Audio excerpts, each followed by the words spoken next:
The coronavirus outbreak may be overwhelming the healthcare system in many countries, but Cuba has so many doctors it's been sending them to help abroad.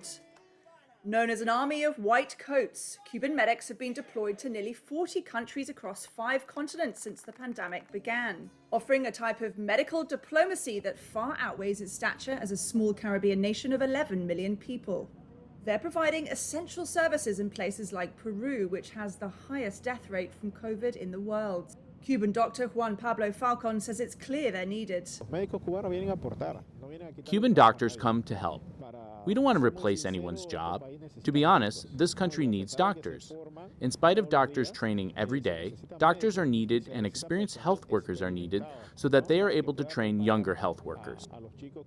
Since its 1959 leftist revolution, Cuba has been sending its medics to help in disasters and disease outbreaks, such as Ebola in West Africa and cholera in Haiti. President Donald Trump's administration launched a mission against Cuban medics in recent years, citing exploitative labor conditions.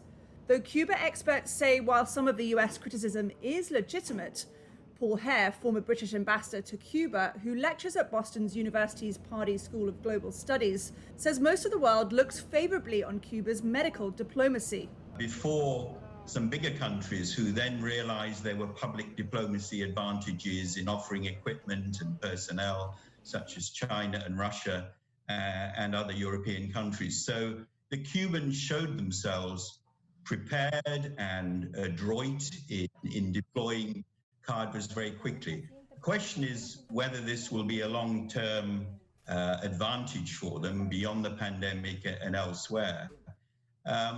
But Cuba is seen very differently in most countries' eyes from how the US administration. Cuba has reported just 4,684 cases and 108 deaths so far, a tenth of the global average per capita. While Cuba has a surplus of medics, there's a shortage of food and medicines in the country. Its economy has been badly affected by a lack of tourists since COVID, a drop in aid, and a US embargo on visitors and commerce. But its medics are seen as heroes by both Cubans and the people they're helping abroad.